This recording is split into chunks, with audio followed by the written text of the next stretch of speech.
Hello, আমি অনামিকা আর welcome to my YouTube channel অনামিকার স্বপ্নের জগৎ। চলো গল্প শুরু করা যাক। শুধু তোমারই জন্য নীল অনামিকার গল্প পর্ব 2। লেখনীতে আর কণ্ঠে আমি অনামিকা। বাড়ি ফিরে অনামিকা ভাবছে মাকে কি বলবে, ভিজলো কিভাবে। মিথ্যে তো বলতেই হবে, ঝগড়ার কথা বলা যাবে না। পা টিপে টিপে ঢুকছিল, তখনই পেছন থেকে মায়ের গলা, তুই ভিজলি কি করে? অনামিকা থতমত খেয়ে বলল, না মানে ওই। কি মানে করছিস? ভিজলি কিভাবে? না মানে মা, স্কুলে দুটো বন্ধু ঝগড়া করছিল, একে অন্যের দিকে জল ছুটছিল, আমি পাশে ছিলাম তাই ভিজে গেছি। অনিতা দেবী হেসে বললেন, স্কুলে? তুই তো এখন কলেজে পড়িস, ভুলে গেছিস? অনামিকা জিভ কেটে বলল, হ্যাঁ ওই আর কি, নতুন কলেজ তো মনে থাকে না। আচ্ছা, হাত মুখ ধুয়ে আয়, খেতে দিচ্ছি বলেই মা কিচেনে চলে গেলেন। ড্রয়িং রুমে ফাঁকা। অনামিকা স্বস্তির নিঃশ্বাস ফেলে বিড়বিড় করল, এই অভদ্র পুরুষটার জন্য কত মিথ্যে কথাই না বলতে হলো। ফ্রেশ হয়ে একটা শর্ট কুর্তি সাথে প্লাজো পরে নিচে নামলো, খেতে বসলো। খাওয়ার পরে টিউশন আছে। নার্সারির একটা বাচ্চা 3:30 থেকে 5টা পর্যন্ত পড়তে আসে, তারপর 5:30 থেকে ক্লাস 9-এর একটা মেয়েকে পড়াতে যায় অনামিকা। অনামিকা নিজের ইচ্ছাতেই টিউশন করায়। ওর মনে হয় প্রতিটা মেয়েরই ইন্ডিপেন্ডেন্ট হওয়া উচিত, অন্তত নিজের খরচ নিজেই চালানো দরকার। চলে এসেছিস, নে ভাত আর সোয়াবিনের তরকারি, মাছও আছে, খাবি? অনিতা দেবী বললেন। অনামিকা মাছ একদম পছন্দ করে না, কাটা বাছার ভয়, সাথে আষ্টে গন্ধ, গা গোলায়। তুই মাছ খাস না, তাই সোয়াবিন করলাম। অনামিকা খেতে খেতে বলল, না মা, মাছ লাগবে না, সোয়াবিন হলেই আমার চলে যায়। একটা ঝলমলে সকাল, জানালা দিয়ে রোদ এসে অনামিকার ঘুমন্ত মুখে পড়ছে। 7টা বাজে। রোদে বিরক্ত হয়ে একটু নড়ল। হঠাৎ মনে পড়ল আজ নতুন একটা টিউশন আছে, প্রথম শ্রেণীর বাচ্চা, দেরি হয়ে যাচ্ছে। লাফ দিয়ে উঠে ফ্রেশ হতে গেল। স্নান সেরে সাদা কুর্তি লাল পাজামা পরে বেরোলো। আয়নার সামনে চুল বিনুনি করলো, কপালে ছোট্ট লাল টিপ, গলায় লাল ওড়না। নিজেকে দেখে নিজেই বলল, hey, just looking like a wow বলেই আয়নায় একটা ফ্লাইং কিস দিল। ছোটবেলার অভ্যাস, এত বড় হয়েও ছাড়তে পারেনি অনামিকা। সাজগোজ বলতে এই টিপটুকুই, ঠোঁটে লিপস্টিক নেই, মুখে পাউডার নেই, তবুও স্নিগ্ধ লাগছে। তাড়াতাড়ি নিচে নামলো। অনিতা দেবী রান্নাঘরে কাজ করছিলেন। তুই উঠে গেছিস? মা, আমি ভেবেছিলাম ডেকে দেব, ভালো হলো রেডি হয়ে নেমেছিস, খেয়ে নে। অনামিকা নামতে নামতে বলল, বাবা কোথায় মা? অনামিকার বাবা পেশায় একজন অ্যাডভোকেট, তিনি সব সময় সত্যের পথেই থাকেন। তার সাধ্যমতো গরিব দুঃখীদের বিনামূল্যে কেস লড়েন। এলাকায় তার প্রচুর নামডাক, এলাকার সবাই তাকে সম্মান ও শ্রদ্ধা দুটোই করেন। সকাল থেকে সন্ধ্যা পর্যন্ত তিনি কোর্ট চত্বরেই থাকেন, সমস্ত রকম মামলার দেখাশোনা করার জন্য। অনামিকার সাথে অনামিকার বাবার দেখা হয় সাধারণত ছুটির দিন, তাছাড়া সারা সপ্তাহটা বাবা মেয়ে যে যার কাজে ব্যস্ত থাকে। তোর বাবা তো সকালেই বেরিয়ে গেছে, কাজ ছিল। ও আচ্ছা, খেতে দাও।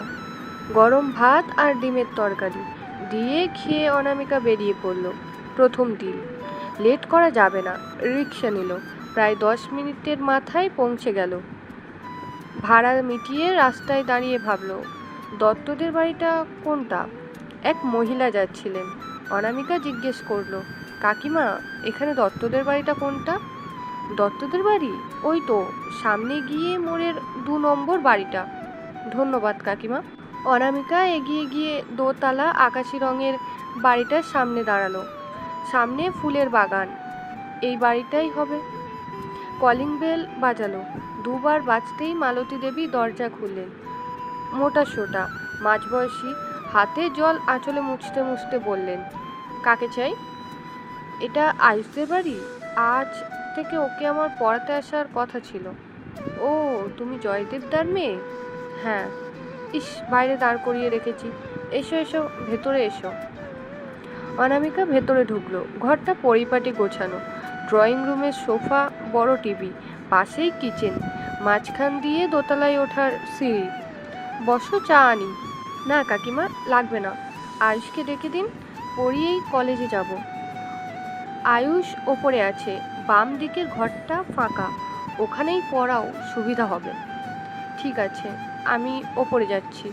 অনামিকা ওপরে উঠে দেখলো বাম দিকে দুটো রুম, কোনটাই আয়ুষ আছে। ভাবতে ভাবতে একটার দরজা খুলল। ইস, বলেই চোখ বন্ধ করে সরে এলো দরজা থেকে।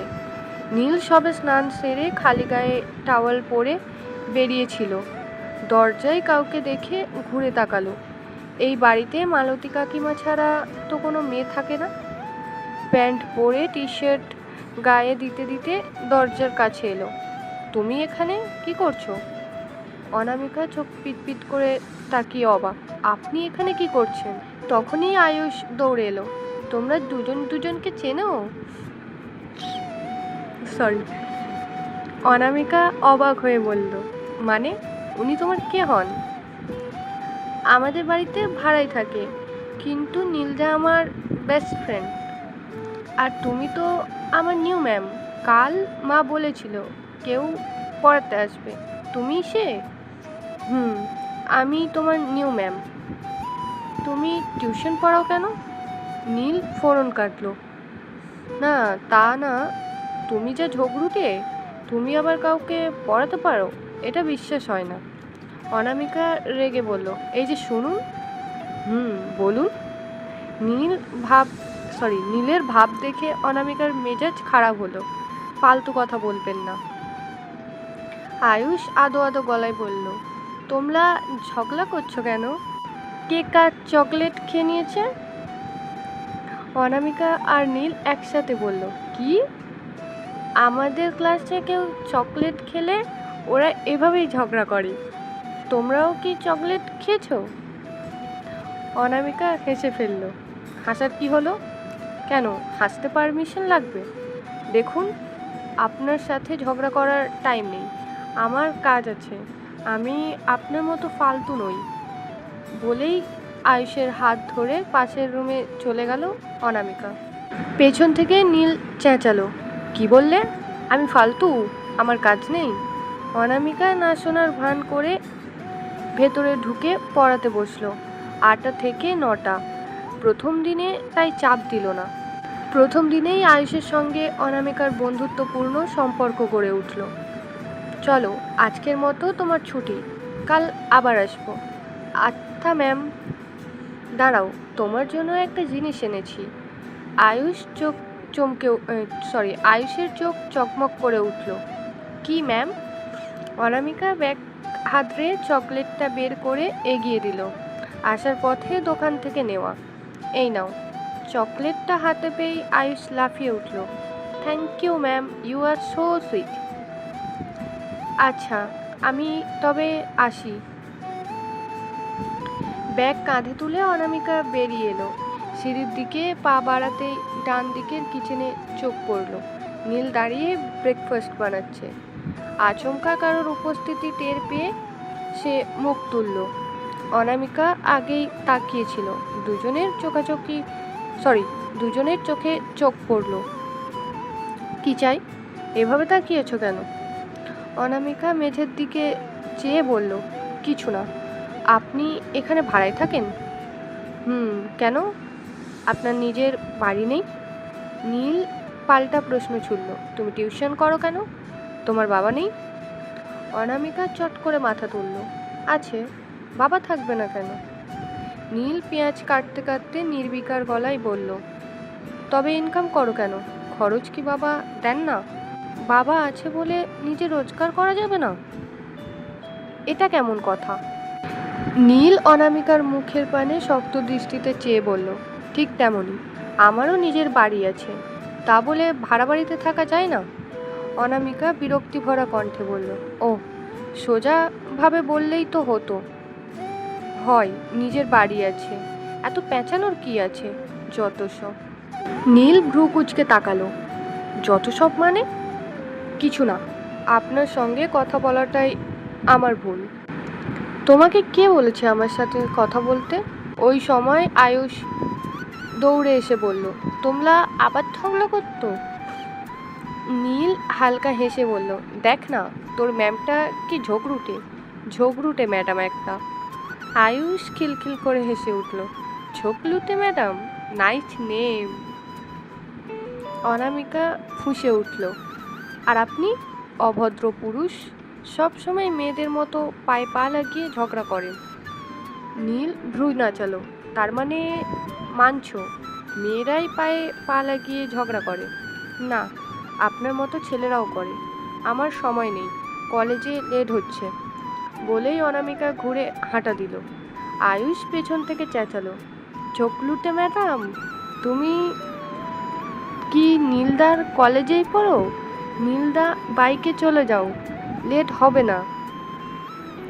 নীল গম্ভীর গলায় বলল, আমি যাকে তাকে বাইকে তুলি না আয়ুষ। অনামিকা না থেমেই জবাব দিল, আমিও যাত্রার বাইকে উঠি না আয়ুষ। রাগে গজগজ করতে করতে সে রাস্তায় নামলো। নীলকে মনে মনে ধুয়ে দিতে দিতে হাঁটছে। হঠাৎ একটা সাদা গাড়ি একেবারে গা ঘেঁষে বেরিয়ে গেল। আরেকটু হলেই ধাক্কা লাগতো অনামিকার সাথে। অনামিকা রেগে চিৎকার করলো, গাড়ি আছে বলে লোক চোখে পড়ে না? পুরো রাস্তা কিনে নিয়েছেন, যত সব অভদ্র বড়লোক। পাশেই একটা বাইক থামলো। কি ঝগড়ুটে ম্যাডাম, আবার কাকে গালাগাল দিচ্ছেন? অনামিকা ঘুরে বলল, যাকেই দিই, তাতে আপনার কি? নিজের কাজে যান। নীল হেলমেটের কাঁচ তুলে বলল, যাবই তো, কিন্তু আমাদের গন্তব্য এক, চাইলে আমার সঙ্গে যেতে পারেন। আমার আবার দয়ার শরীর তো, নিয়ে যেতে পারি। অনামিকা ঝাঁঝিয়ে উঠল, একটু আগেই তো বললেন যাকে তাকে তোলেন না। আমিও যাত্রার বাইকে উঠি না। নীলের গলা চড়ে গেল, ও শুধু বিএফের বাইকে ওঠো? তা সে আনতে আসেনি কেন? সেটা আমার ব্যাপার, আপনি যান। এই নির্লিপ্ত জবাব শুনে নীলের মাথায় আগুন ধরে গেল। মজা করেই বলেছিল, কিন্তু সত্যিই কি অনামিকার বিএফ আছে? আর কথা না বাড়িয়ে নীলের বাইক ছুটল হাওয়ায়। অনামিকাও পা চালালো, প্রথম ক্লাস মিস করা যাবে না। কলেজের গেটে ঢুকতেই ধপাস, শক্তপোক্ত একটা বুকের সঙ্গে ধাক্কা। মাথা তুলে দেখে নীল। নীল এত লম্বা যে অনামিকার মাথা ওর বুক পর্যন্ত। কথা বলতে গেলে ওপরে তাকাতে হয়। নীলও সবেই বাইক পার্ক করে আসছিল। আচমকা ধাক্কাটা দুজনেই বোঝেনি। অনামিকার নাকে লেগেছে। নাক দলতে দলতে বলল, কি ধাক্কা মারলেন কেন? চোখে দেখেন না? নীলও কম চায় না। একই প্রশ্ন তো আমিও করতে পারি, তুমি ধাক্কা মারলে কেন? দেখতে পাও না? আপনি মেরেছেন, তুমি মেরেছ, ইডিয়েট। কোন দিকে তাকিয়ে হাঁটো? এইটুকু পুচকি মেয়ে, এইটুকু হাইট নিয়ে খোঁচা খেয়ে অনামিকা জ্বলে উঠল। হাইট নিয়ে কথা বলবেন না, আপনি এত লম্বা হয়ে দেখতে পান না? আর ইডিয়েট কাকে বলছেন? আপনি নিজে একটা আস্ত ইডিয়েট। আচ্ছা মেয়ে তো তুমি, শুধু পায়ে পা লাগিয়ে ঝগড়া করো, ভুল মানোই না, ইডিয়েট। আবার ইডিয়েট? আপনি ইডিয়েট। আপনার জন্য নাকি ব্যথা পেয়েছি, হাতি একটা, রেড হয়ে যাচ্ছে, সরুন। নাক দলতে দলতে নীলকে পাশ কাটিয়ে অনামিকা হন করে ক্লাসে ঢুকে গেল। আজ এই পর্যন্তই। তোমরা সবাই অবশ্যই কমেন্টে বলবে কেমন লাগছে তোমাদের নীল আর অনামিকার ঝগড়া, আর অবশ্যই জানাতে ভুলবে না গল্পটা কেমন লাগছে। তো পরের দিনের জন্য অপেক্ষা করো, আবার গল্প দিয়ে দেবো। আর লাস্টে তোমাদের কাছে সরি চেয়ে নিচ্ছি, কারণ আমি জানি আমি অনেক জায়গায় আটকেছি, কারণ আমাকে ফোন থেকে পড়তে হচ্ছে। উপরন্তু আমি এর আগে ভয়েস ওভার কোথাও দিইনি, আর দিলেও এতটা দিইনি। তাই অনেক জায়গায় আমার ভুল হয়েছে, তাই সরি, একটু ক্ষমা করে দিও।